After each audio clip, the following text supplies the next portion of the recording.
함께 주를 찬양하며 하나님의 사랑 그 아들 주셨네. 그의 피로 우린 구원받았네. 십자가에서 쏟으신 그 사랑 강같이 온 땅에 흘러 각 나라와 족속 백성 방언에서 구원받고 주 경배드리네. 구원하심이 보좌에 앉으신 우리 하나님과 어린 양께 있도다. 구원하심이 보좌에 앉으신 우리 하나님과 어린 양께 있도다.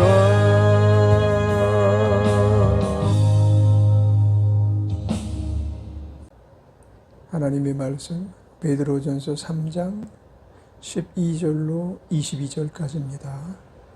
읽겠습니다. 주의 눈은 의인을 향하시고 그의 귀는 저의 간구에 기울이시되 주의 낯은 악행하는 자들을 향하시느니라 하였느니라. 또 너희가 열심으로 선을 행하면 누가 너희를 해하리요. 그러나 의를 위하여 고난을 받으면 복이 있는 자니 저희 두려워함을 두려워 말며 소동치 말고 너희 마음에 그리스도를 주로 삼아 거룩하게 하고 너희 속에 있는 소망에 관한 이유를 묻는 자에게는 대답할 것을 항상 예비하되 온유와 두려움을 하고 선한 양심을 가지라. 이는 그리스도 안에 있는 너희의 선행을 욕하는 자들로 그 비방하는 일에 부끄러움을 당하게 하려 함이라. 선을 행함으로 고난받는 것이 하나님의 뜻일진데 악을 행함으로 고난받는 것보다 나으니라. 그리스도께서 한 번 죄를 위하여 죽으사 의인으로서 불의한 자를 대신하였으니 이는 우리를 하나님 앞으로 인도하려 하심이라. 육체로는 죽음을 당하시고 영으로는 살리심을 받으셨으니 저와 또한 영으로 옥에 있는 영들에게 전파하시니라. 그들은 전에 노아의 날 방주 예비할 동안 하나님이 오래 참고 기다리실 때에 순종치 아니하던 자들이라. 방주에서 물로 말미암아 구원을 얻은 자가 몇 명뿐이니 겨우 8명이라. 물은 예수 그리스도의 부활하심으로 말미암아 이제 너희를 구원하는 편이 곧 세례라. 육체에 들어온 것을 취하여 버림이 아니요 오직 선한 양심이 하나님을 향하여 찾아가는 것이라.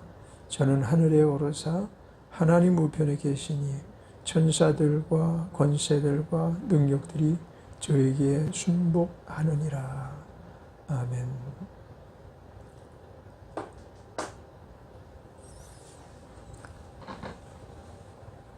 세상을 살아가는 우리 인류 역사를 보면 이 고난이라는 것이 항상 떠나 있었던 적이 없습니다. 아담과 이화 이후에 아담과 이브 이외에 아마도 그러니까 신락원 하기 전에 인류 세대와 신락원 한 이후의 인류 세대 직전의 세대는 두 사람이 그 인류의 역사 안에서 첫 출발하는 계기였고 그때에는 고난이 없었으리라는 것은 누구도 상상할 수 있는 거죠. 그들이 죄를 범한 후에 고난이 세상에 들어왔습니다. 그런데 이 고난이라는 것이 불의를 저지른 자에게만 들어오는 것이 아니고 선을 행하는 자에게도 고난은 찾아옵니다. 성경은 말하기를 17절에 보면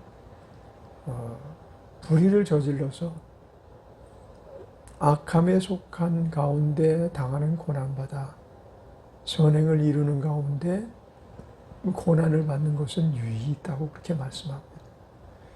같이 고난을 당하는데 기왕에는 유익한 고난을 당해야지 무익한 고난을 당할 필요가 없다. 이런 원칙이죠. 그러니까 사람들이 세상을 살면서 내가 왜 하나님을 믿고 하나님 은혜 안에서 잘 살라고 착하게 살려고 그렇게 애를 썼는데 이런 어려움이 오냐고 종종 그렇게 묻습니다. 내게 오는 고난은 합당치 않은 고난이라고 그렇게 판단하기도 합니다. 그런데 두 가지의 고난 안에서 우리는 불과 선한 삶을 사는 중에 고난을 받는 것을 택하는 것이 마땅합니다. 왜냐하면 그것이 유익하니까. 그것이 유익하다는 것은 일로 말할 수가 없습니다. 일로 다 말할 수가 없어요. 왜냐하면 악한 일을 행하다가 고난을 받으면 그것으로 말미암아 수많은 징계와 또한 형벌을 당하고 심하면 옥에 갇히기도 하고 그럽니다. 그런데 그렇게 고생을 했지만 남는 건 전과의 기록밖에 남은 게 없고 점점 더 세상을 살아가기 촉박해지고 힘들어지고 어려워지는 것을 우리는 부정할 수가 없거든요. 그래서 17절에 그 하나님의 뜻을 듣거나 선을 행함으로 고난을 받는 것이 하나님의 뜻일진데 이렇게 말씀하시잖아요. 이것은 하나님의 뜻이라는 거죠. 근데 악을 행함으로 고난 받는 것은 누구의 뜻입니까? 그건 마귀의 뜻인 것입니다. 그러니까 우리는 항상 어떤 상태에 놓여 있어야 되는가 하면 우리의 주인이 예수 그리스도라는 것, 우리의 주인이 항상 주라는 것. 그래서 그분으로 말미암아 당하는 모든 것은 유익하다. 그런데 마귀로 말미암아 당하는 모든 일들은 그것이 세상 사람이 볼 때 성공 가도를 달리는 아주 폭주열차를 탄 것 같이 모든 것을 해도 다 잘 된다 할지라도 그것은 무익한 것입니다. 12절에 보면 주의 눈은 의인을 향하시고 그의 귀는 저의 간구에 기울이시되 그렇게 말씀하셨습니다. 의인을 향하시고 선을 행하는 자죠. 그리고 주의 눈이 그를 향하고 계실 뿐만 아니라 그의 간구에 대해서 어떻게 하시겠다고요? 귀를 기울이신다는 것입니다. 눈과 귀가 온전히 의인에게 향하여진다. 선행을 행하는 자에게 행하여진다. 그러므로 귀를 닫으시면 기도응답을 못 받는 겁니다. 하나님께서 귀를 막으시면 기도응답은 안 되는 것이라고 보는 게 맞습니다. 그러니까 기도도 그 안에 의가 있어야 되겠죠. 그 안에 기도도 불의함으로 모든 목록을 채우고 목차를 만들어서 아무리 하나님 앞에 최상의 기도를 드린다 해도 물론 최상이 될 수 없지만 기도의 어떤 형식에 있어서 최상의 기도를 드린다 해도 그것은 무익한 기도이다. 우리 하나님께서 눈을 여시게 하고 또 귀를 귀 기울이시게 하는 삶이 바로 의로운 삶, 선행을 하며 사는 삶인 줄 믿습니다. 14절에 그러나 의를 위하여 고난을 받으면 복 있는 자니 저희의 두려움을 두려워 말고 소동치 말고 너희 마음에 그리스도를 주로 삼아 거룩하게 하고 너희 속에 있는 소망에 관한 이유를 묻는 자에게는 대답할 것을 항상 예비하되 온유와 두려움으로 하라. 이제 그런 말씀을 또 이어나가시는데요. 또 너희가 열심으로 선을 행하면 누가 너희를 헤아리요? 전에 이런 말씀이 이제 주어진 가운데 그 후자의 말씀이 나오는 것입니다. 너희가 열심으로 선을 행하면 누가 너희를 헤아리요? 그렇지만 해할 일들이 그만큼 많이 줄어드는 거죠. 악을 행하는 사람에게는 수많은 해악이 따라옵니다. 그렇지만 선을 행하는 자에게는 그 해악이 그다지 많지 않습니다. 그러니까 고난이 그만큼 줄어든다는 이야기죠. 그렇지만 그러나 의를 위하여 고난을 받으면 복 있는 것이다. 복 있는 자가 된다는 거예요. 의를 위하여 고난을 받을 때 복 있는 자가 되는 것은 첫 번째 우리는 그리스도의 십자가에서 잘 볼 수 있는 사건입니다. 특히 그리스도인으로서 의를 위하여 고난을 받는 게 무엇인지 잘 알지 않으면 안 되는데 그것이 예수님의 생입니다. 예수님의 삶입니다. 그 예수님께서 마지막 십자가에서 고난을 당하셨기에 온 인류가 구원에 이르게 되는 복음의 완성을 이루시고 우리에게 완벽한 삶의 방식을 허락하신 것입니다. 그러므로 이와 같이 예수 그리스도께서 당하신 고난, 의를 위하여 받으신 고난과 같이 방불한 삶을 살아야겠지만 우리는 그것을 흉내조차 낼 수 없는 그런 것입니다. 하물며 하나님 당하신 예수 그리스도의 당하신 고난, 이 고난을 우리는 전혀 흉내도 내지 못할 뿐만 아니라 우리에게 그와 같이 큰 무거운 짐이 지어질 필요가 없습니다. 왜냐하면 이 고난은 한 번으로 끝난 고난이기 때문입니다. 하나님께서 고난을 허락하셨을 때 온 인류가 치러야 될 고난을 예수님 그분에게 한 번 쏟아 부으셨어요. 그러니까 우리에는 이제 고난이 경감된 고난인 거예요. 많이 고난이 예수 그리스도를 본받아 사는 사람에게 주어진 고난일지라도 그와는 전혀 의미 부여를 할 수 없는 아주 적은 고난임에도 불구하고 그 뒤에 또 복을 주신다고 하셨어요. 그래서 주 예수 그리스도께서 우리 마음의 주가 되시면 고난이 와도 복을 받는 것입니다. 어려움이 와도 복을 받는 것입니다. 우리가 해결하지 못한 문제가 있을지라도 복을 받는 것입니다. 왜냐하면 우리 마음에 그리스도가 주가 되신 그 이유로 우리에게 주어진 삶에 변할 수 없는 방식이 바로 어떠한 일을 통해서라도 복을 받게 하시는 거예요. 복의 근원이 되시고 복의 원천이 되시는 주 예수님께서 우리의 주가 되시니까 복을 받습니다. 그러나 예수 그리스도를 마음의 주로 삼지 않고 사는 사람은 그 주가 누구라고요? 원수 마귀인 것인 겁니다. 그러므로 어떤 일을 해도 그의 삶은 처절한 비명으로 끝나는 삶이 되어야 마는 거예요. 형벌을 당해도 정말 감당할 수 없는 형벌을 받을 수밖에 없는 삶을 살다가 구역구역 고난을 받고 힘든 일을 처리해 나가면서 잘 살았다라고 생각했지만 죽어보니까 잘난 게 아닌 겁니다. 그는 정말 어리석게 살았던 것이고 무지하게 살았던 것이고 정말 대책 없이 살았던 것인 것입니다. 그러므로 우리는 항상 어떤 일이 있을지라도 마음에 그리스도를 주로 삼고 살아가는 사람 되시기를 주의 이름으로 축원합니다. 주로 삼아 거룩하게 하고 너희 속에 있는 소망에 관한 이유를 묻는 자에게 대답할 것을 항상 예비해야 돼. 온유와 두려움으로 하고. 그러니까 뻥치지 말라는 거죠. 마음에 온유함으로 하고 두려움으로 하라는 것은 그 소망에 대해서 더 붙이지 말라는 거예요.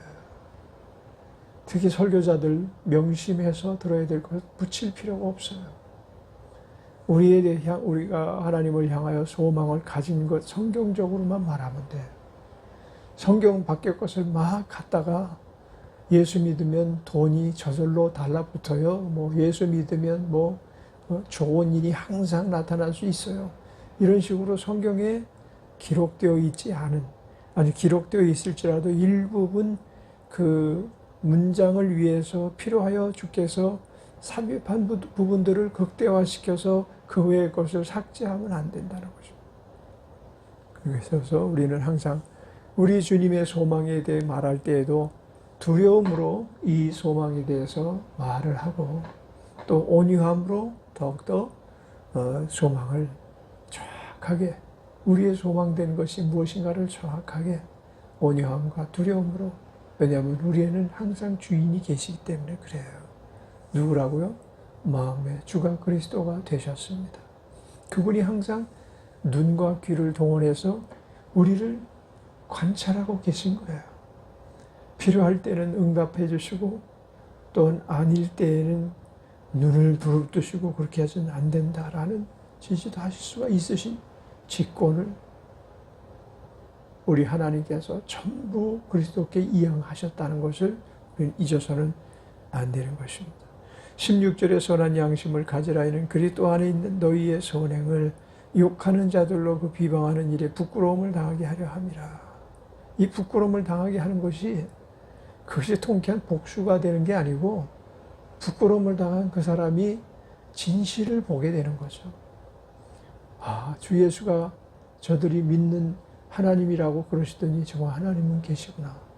이런 일들을 통해서 그들이 부끄러움을 개의치 않고 사는 삶을 살던 그들이 이제는 우리 주 예수님을 마음에 관심을 갖게 만들고 이런 선행을 통해서 상대방을 부끄럽게 했던 이 사람들이 결국은 제대로 살아보자.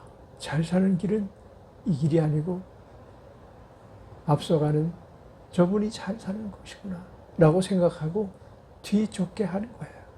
우리를 따라 예수 그리스도의 품으로 안기게 하는 일이 바로 우리 선행을 통해서 억울한 일을 당하고 괴로운 일을 당하면서도 인내하고 참으며 끝내 소망을 잃지 않는 그 모습, 믿음으로 살아 그 소망이 완성되는 그 모습을 그들에게 보여주는 것이 복음적인 삶인 것입니다. 18절 그리스도께서도 한 번 죄를 위하여 죽으사 의인으로 불의한 자를 대신하셨으니 이는 우리를 하나님 앞으로 인도하려 하심이라. 자, 여기서 그리스도께서 한 번 죄를 위하여 죽으신 이 사건이 없었으면 우리를 하나님께로 인도할 분이 없었다는 거예요. 본향으로 돌아갈 수 있는 길이 열리지 못했다는 것입니다. 그래서 우리의 어떤 고난과 그리스도의 고난의 그 의미가 다르다는 거죠. 우리가 당한 고난의 의미와 그리스도가 당한 고난의 의미가 달라야 될 것은 그분은 우리를 하나님께로 인도하시기 위하여 직분을 감당하는 가운데 당하신 고난이에요. 여기서 말하는 우리는 몇 사람을 말하는 게 아니고 온 인류 가운데 마귀에 빠져 종노릇하다가 바뀌어져 하나님 자녀가 되게 해 주시고자 원하는 온 인류의 구원자, 온 인류의 인도자가 되기 위한 고난입니다. 우리는 몇 사람의 인도자가 되는 것으로 족합니다. 우리는 몇몇 사회 구성 요소들에게 예수 믿으라 복음 전하고 그들을 주의 품으로 인도하는 일에 만족합니다. 그것이 예수 그리스도의 제자의 삶입니다. 우리는 예수의 삶을 살려고 욕심을 부려서는 안 됩니다. 예수 그리스도의 삶은 오직 한 분으로 족합니다. 무언가 잘 된다고 해서 자기가 예수가 된 것이냐 교만한 마음을 가져서도 안 되는 것입니다. 육체로 죽임을 당하시고 영으로 살림을 받으셨으니 저가 또한 영으로 옥에 있는 영들에게 전파하시니라. 그들은 전에 노아의 날 방주 예비할 동안 하나님이 오래 참고 기다리실 때에 순종치 아니하던 자들이라. 여기서 말하는 옥의 영들에게 전파하시니라. 이 말이 신학적으로 많은 논쟁이 돼요. 그러면 이 세상에 살다가 예수를 그토록 안 믿던 자들에게 또다시 가셔가지고 예수 믿는 것이 옳은 일이라고 또 전파를 하셨다면 너무 부당하지 않는가. 이 생에서 순교를 당하고 여러 가지 괴로움을 당하면서도 예수를 믿었던 그런 사람들에 비해서 그토록 예수 믿는 걸 방해하고 못된 짓을 저질렀던 저들이 있는 옥에까지 가셔서 다시 복음을 전파한다면 이 세상에서 살다가 옥에 가서 믿지. 이렇게 말해도 사실은 뭐라고 항변하기가 힘들어요. 근데 여기에 단서가 붙었어요. 저가 영으로 옥에 있는 영들에게 전파하니라 라고 하시면서 그들은 전에 노아의 날 방주 예비할 동안 하나님이 오래 참고 기다리실 때에 순종치 아니하던 자들이라. 그러니까 노아의 방주에서 구원받은 8명을 제외한 그들 가운데 제외한 그 많은 사람들 가운데 당한 사람 중에 일부는 구원받을 수 있도록, 다시 말하면 아마 이 노아의 방주 이전 세대라고 표현했지만 예수 그리스도께서 이 땅에 오시기 전에 또 성령님께서 우리 삶 속에 내주하시기 전에 살던 사람들, 복음이 완성되지 못하시던 시대에 율법 시대에 살던 사람들 중에, 율법 시대는 언제부터가 율법 시대인가 하면 죄를 범하여 인간이 실락을 한 그때로부터가 율법 시대입니다. 근데 율법 시대와 복음 시대는 완전히 선이 갈라지는데, 복음 시대에는 구원을 이루신 예수 그리스도가 이 땅에 오신 시대부터가 복음 시대거든요. 그러니까 아마도 복음 시대 이전에 예수를 하나님을 믿지 않던 그들을 향하여 아마도 한 번의 기회를 주시지 않는가라고 베드로 사도는 생각했던 것 같아요. 근데 그것은 베드로 사도의 의견일 뿐만 아니라 또한 성경 안에 기록된 내용이니까 우리가 부정도 할 수 있는 내용은 아닙니다. 그렇지만 이런 부분들은 좀 조심하게 이야기해야 될 그 신학의 범주에서 굉장히 까다로운 문제라는 것을 먼저 우리는 듣고 거기에 큰 의미를 부여할 필요는 없지 않겠는가, 그런 생각을 듭니다. 물은 예수 그리스도의 부활하심으로 말미암아 이제 너희를 구원하는 편이 곧 세례라. 육체의 더러운 것을 제하여 버림이 아니요 오직 선한 양심이 하나님을 향하여 찾아가는 것이라. 저는 하늘에 오르사 하나님 우편에 계시니 천사들과 권세들과 능력들이 저에게 순복하느니라. 여기서 물이라고 그랬는데 예수 그리스도의 부활하심으로 말미암아 이제 너희를 구원하는 표라고 그랬어요.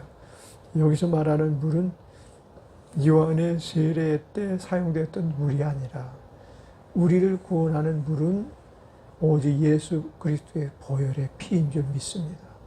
우리가 문설주 인방에 피가 발려진 집마다 사망이 건너갔던 것처럼 오직 예수의 피가 우리의 영원한 생명을 공급하는 씻는 피인 줄 믿습니다.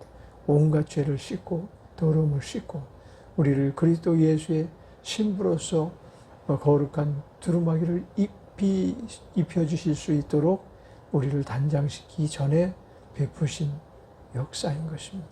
우리가 편의상 세례를 받고 물세례 받고 그 다음에 이 물세례가 예수 그리스도의 보혈과 함께 우리를 증거하는 것은 바로 물세례를 받고 나서부터 우리는 그 증거를 확실히 확인받은 사람들이라는 것을 믿고 물과 성령으로 거듭나는 자들이 되시기를 주의 이름으로 축원합니다.